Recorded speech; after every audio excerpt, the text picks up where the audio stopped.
Shutterstock Music.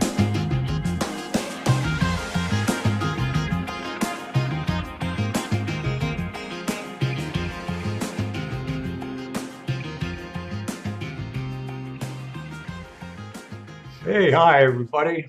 Welcome to my YouTube channel, Take Two. Today, if I remember right, is Tuesday, November 7th, 2017. I thought I'd put the date in there every time I do a video because sometimes I get irritated. You know, I watch a lot of YouTube. I look up a lot of different subjects and I research. And when you research, naturally, you want the most up-to-date information. And I'll see, you know, how they have the marquee on the right-hand side, where you get to pick among all the different speakers or presenters. A lot of times it'll have new, 2017, you know, right to the month. And you go there, and after a while it's like, what are you talking about? That's not like current events. And you look down and you see when it was posted. And the poster might be new, but the video isn't, because people were posting other people's videos. So, just for the record, you'll always know on what date I make these videos.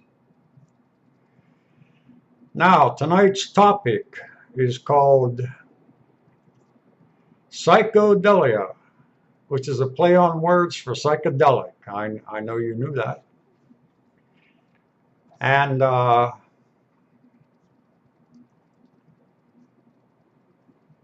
psychedelics had a lot to do with my early life, particularly between the ages of like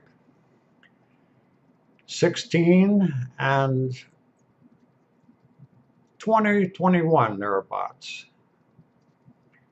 And I'll get into all that in a minute and what that all means to me.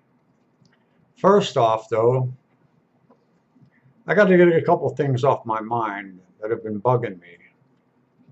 One is, about 18 months ago, 20 months ago, give or take, I don't know, I grew new teeth.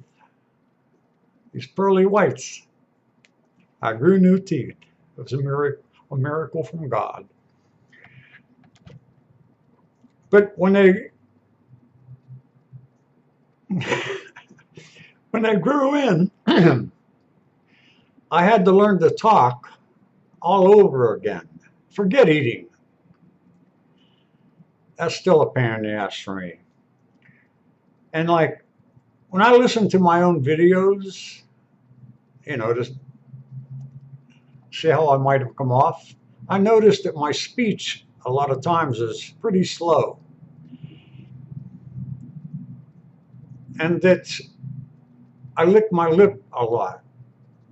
And that's because, number one, having something foreign in your mouth will make you salivate more than you normally would. And two, it's a different construction of what I was used to having in there. And so, like, you have to learn to use your tongue, so to speak, in a little bit different way. And it's odd. It's odd because you can't feel the roof of your mouth. So sometimes I seem to be like slurring my words or speaking slow. Don't think I'm stoned and don't think I'm drunk. I'm not. It's my dentures, okay? Second thing is that I wanted to get off my chest here. They're minor things, but it's good for you to know. I like to wear this little derby, and I thought that I'd make that I'd always wear it when I did a video. A, I like it, and B, it reminds me of my Celtic heritage, you know. I'm an Irishman. And as far as I know, that's all I am. I may have a little bit of an American Indian in me because my father's mother, her name was Twyla, if I remember right, because that was a long time ago, man. I was like in second grade, third grade when I remember her last. I think I remembered hearing something about she was Native American. Now, I could be wrong about that. I know I'm Irish. God knows because of the tons of beer I've drank over my life. Luck of the draw, luck of the draw. Another thing, oh yeah, I am not bald, in case you're wondering. I just like to wear this little hat for why I just described. Okay, as you know, I've stated, and I'll state it again, my videos are for posterity. They're not to impress anybody or anything like that. They're simply to state, put my cards on the table, say it like I see it. That's all. So that, well, you know what posterity is. I hope so, anyhow. And I said that I'd break my life down in segments. And they wouldn't always be linear, more circular, I guess.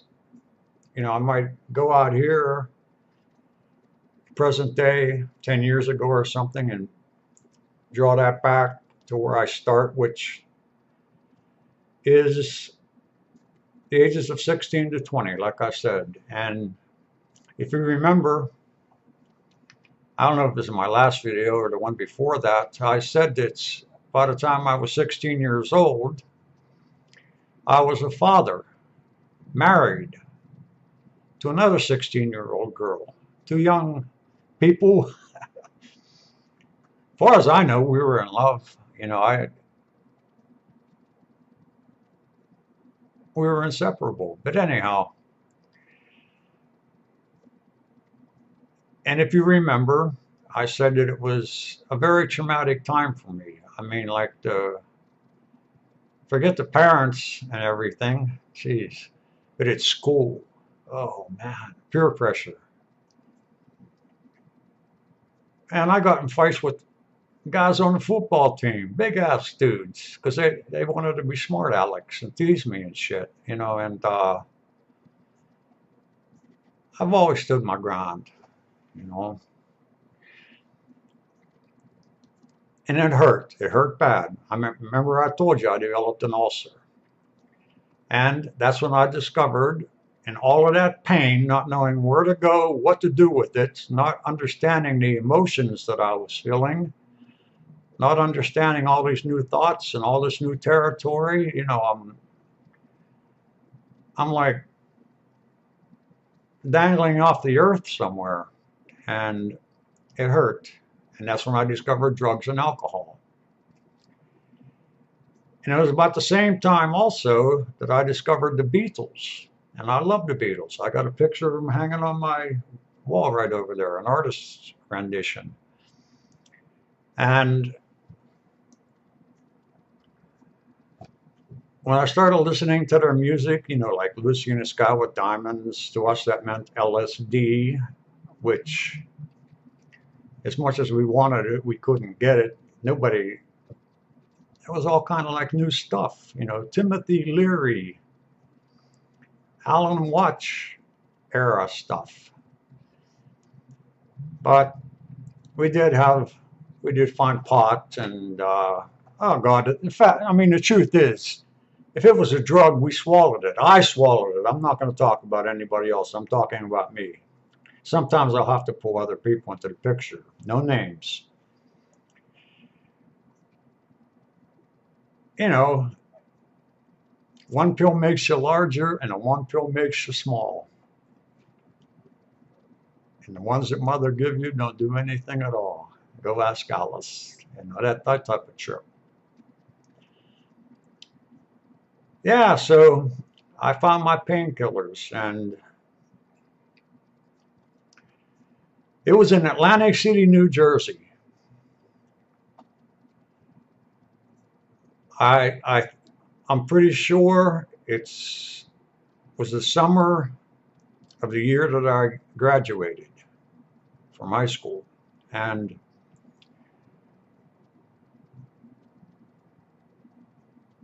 we did find LSD. I mean, we were, you know, Atlantic City is not far from New York or Philadelphia, and you know, those places were a little bit more industrious than Pittsburgh. You know, Pittsburgh was still steel workers town. You know, I got in on the cutting edge stuff. Anyhow, Psychodelia, Psychodelia. I use that play on word psycho because that's how I was, man. From the time I get up in the morning, I'm at the beach now, Atlantic City. From the time I get up in the morning until they're crashed at night, or the next day, or the day after that sometimes, it was all about finding drugs and girls, naturally, and laying on a beach getting a tan. That was, you know, at that time you could get a room in Atlantic City in a, I guess you call it a one-star hotel. We didn't see things like that then, you know, like, hey, you could get a room for $15 a week. A week. You didn't get any maid service or anything, but you had a room and it was a block or 2 blocks from the boardwalk. Hell, a lot of people from my high school, from McKeesport, used to migrate down there in the city. I mean, in the summer. There'd be tons of us down there. We all knew each other. And there was always some kind of angle being worked all the time. But I remember the first time we got LSD, acid, and I remember the first time I took it. Well, you can't explain to anybody what happens to you. It's just, it was overwhelming. I mean, I remember reaching a point of almost panic. And somebody said something to me. They said, hey, just roll with it. And I remember taking a deep breath and closing my eyes, and I was seeing all these geometric patterns, all kind of colors, and the trip was just starting. A couple hours into it, well, you're old enough, I'm sure, if you're watching this video, that, well, I'm talking to the younger people too, though. You know, the walls would be breathing, and just the hallucinogenic part of it was bad enough, but what it did to the psyche, like the mind thing, like, whoa. I went to places, it was like going on a dimensional rocket ride.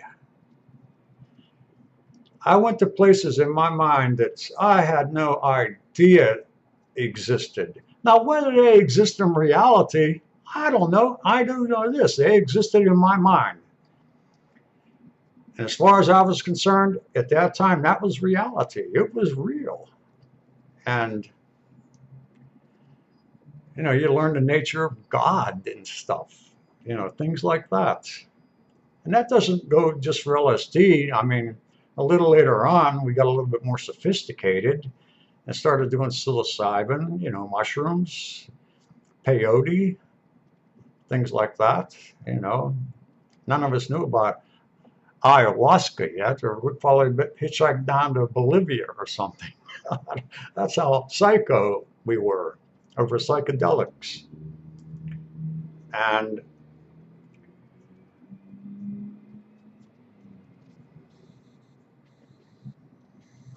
I remember one time too having a bad trip. Now, oh man,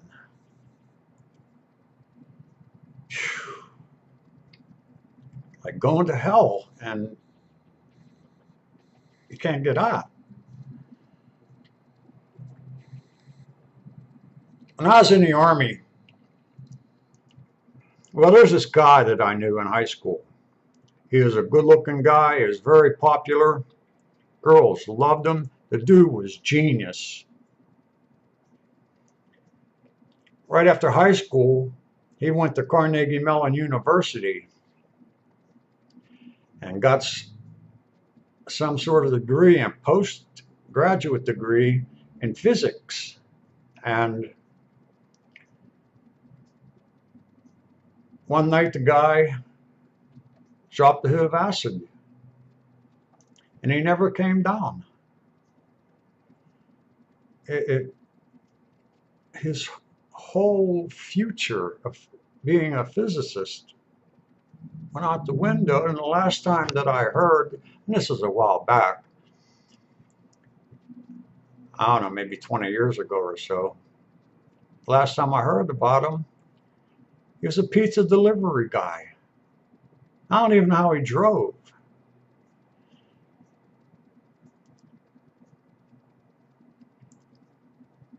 I do remember, though, again, that summer, it was a summer that right after we graduated high school, when the summer was over, me and a guy, I'll just say his name is Frank.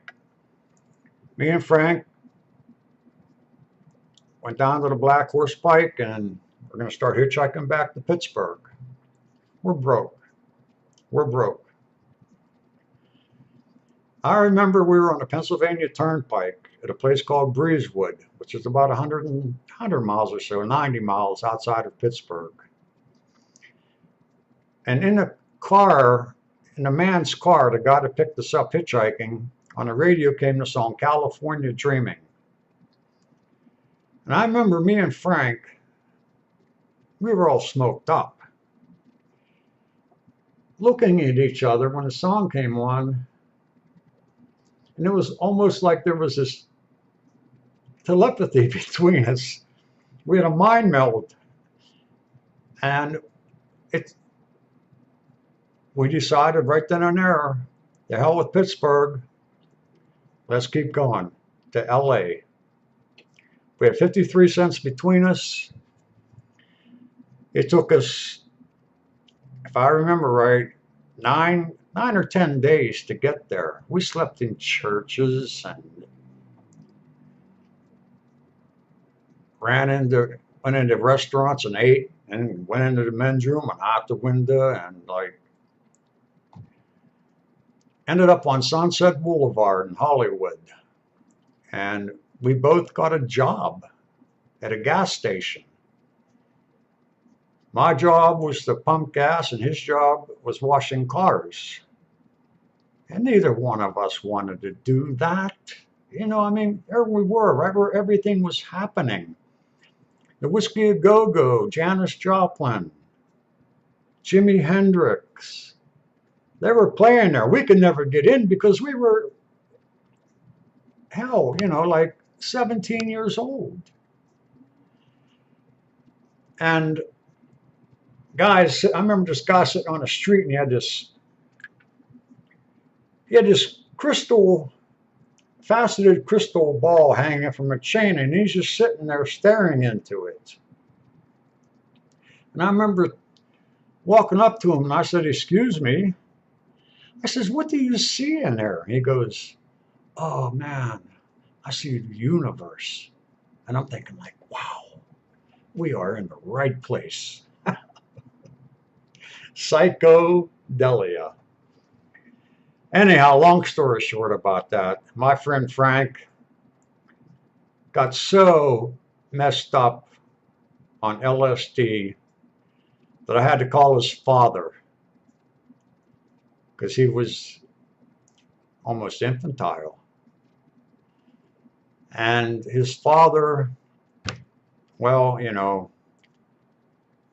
fathers love their sons. He sent us money to take a plane home, picked us up at the airport, and I didn't see Frank for quite a while, but then he got drafted into the Army, and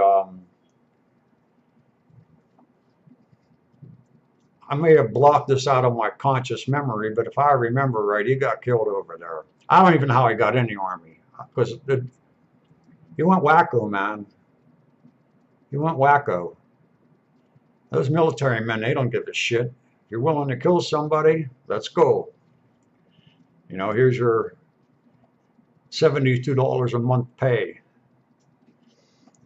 I know, I got drafted too. I told that story. Got drafted out of jail. Excuse me a moment.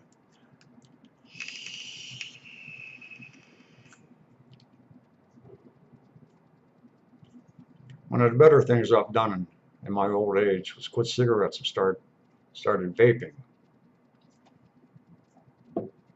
I don't hack and cough anymore. My apartment and my clothes don't always smell like smoke. I'm not spending $7 or $8 a day on cigarettes. You know, it costs me like $15 a month at the most to smoke this, and that's just for the juice that goes into it. Works on batteries that are rechargeable. Right behind me, my charger.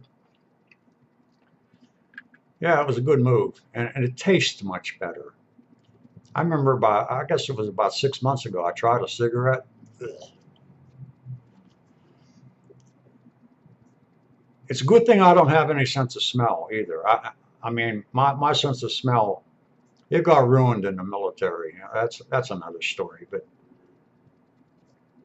I can hardly smell anything. I got to be right on top of it, and it better be pretty powerful, or I can't smell it. That means I can't smell my own self sometimes. I don't know what other people are thinking, you know. So, but anyhow, back to Psychodelia. Yeah, we were nuts over drugs, man. But as I meant, the Beatles, it's the only music I ever listened to in my entire life. Well, Crosby, Stills, Nash and Young too. I'll throw them in there. And the Eagles, I'll throw them in. They're about the only three bands that I've ever listened to the lyrics and could understand what they were saying.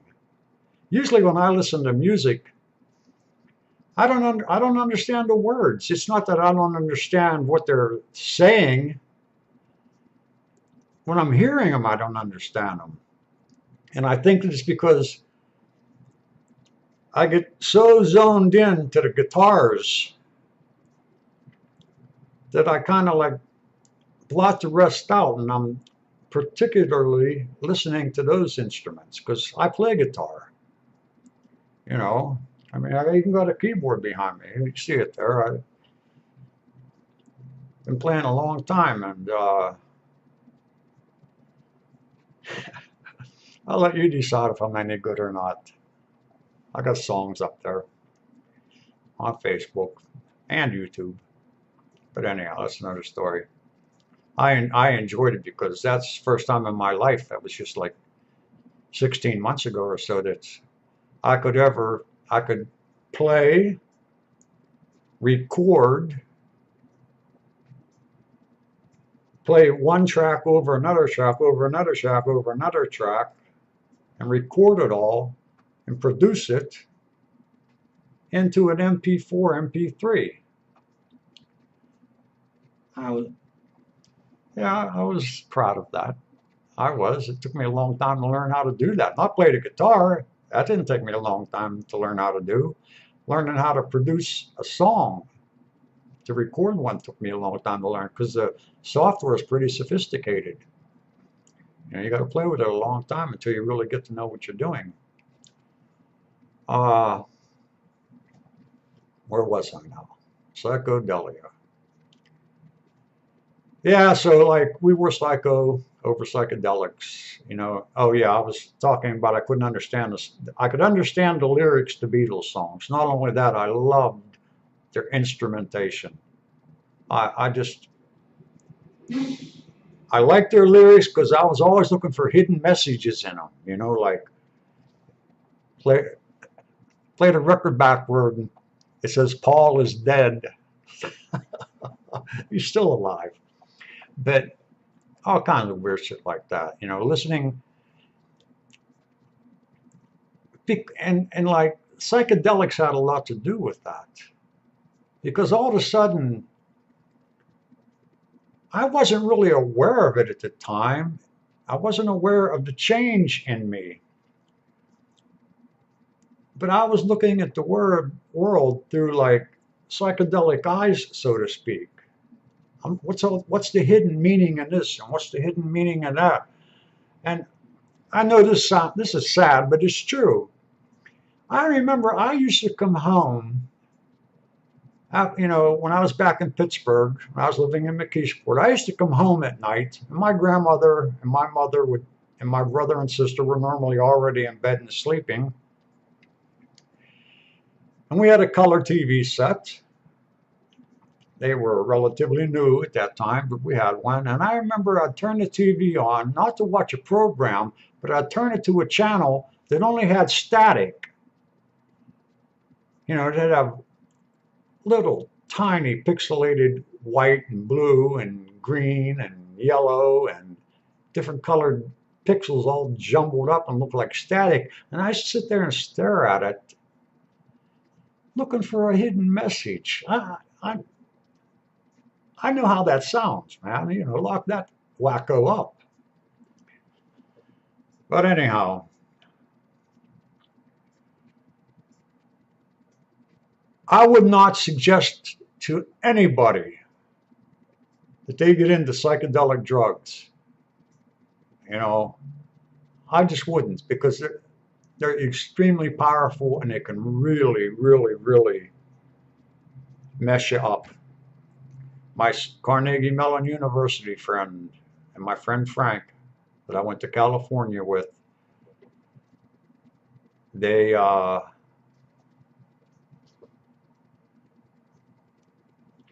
they're prime examples of it. So no, don't go there. If you haven't, and if you're not doing it now, don't go there. You don't need it. There are other ways to look for what I ended up looking for as a result of that path that I started. And I don't think that was by accident. I believe that before we ever incarnated into this world, we had a plan that we made about what it is that we wanted to learn and accomplish as we evolve as spirits. It's like, I feel like I'm a spirit having a spiritual experience. I just happen to be embodied. And there's a lot of things, you know, like I thought I knew that I realized I didn't know anything. And I stated that in the first video I put out. Wow, I'm up on 28 minutes of bullshitting here. So yeah, don't need the psychedelics. But what it did do for me, long story short here, I was in the Army, Fort Bragg, North Carolina, jumping out of airplanes and all that crazy stuff. And I had a spiritual, a true non-drug induced spiritual experience that it started me off on a sincere and heartfelt search for what I am, why are we here, where are we going, what's this all about. And I don't know if my mind would have ever opened to that if I wouldn't have done psychedelics, because it does take you to places that you don't even know exist. And I'm at a point in my life right now where I'm into some things and realizing some things that most people don't realize exist. And if I tried to explain it to you, which I won't, It'd probably be the same psycho spirituality. You know, lock that nutty bastard up. But anyhow, that's what. And if you watch the whole production here of my video, it's all psychedelics. And I put, on purpose, I put a picture of every human soul that is living and some that aren't. I'm not talking about parents or grandparents. I don't have any pictures of them, but everybody else, they're included, little snapshots. And that's sure, it's for you. It's for posterity. It's to get to know me. So I'm going to wrap it up with that. I'm at 30 minutes and 37 seconds. God, this is going to be a huge file. When you try to download these things to YouTube, it's like you got to process and process and process. So anyhow, I just want to say namaste. I love you all. I really do. I cannot help but love you. I don't dislike anybody anymore. I don't know why. Maybe I need to be locked up. So, until we meet again, have a good time. Chill out. Don't worry too much. And if you're feeling any fear, face it and get it out of you. It's no way to live. I know. I know what it's like to live from fear. And that sucks, man. It sucks. So, with that, I'll just show you a little bit of what LSD used to do to me. You know, I feel like that, and oh, what's that? Look what I'm seeing that. I'm seeing that. You know, like, oh my. All right, I love you. Take it easy. Until we meet again, be cool.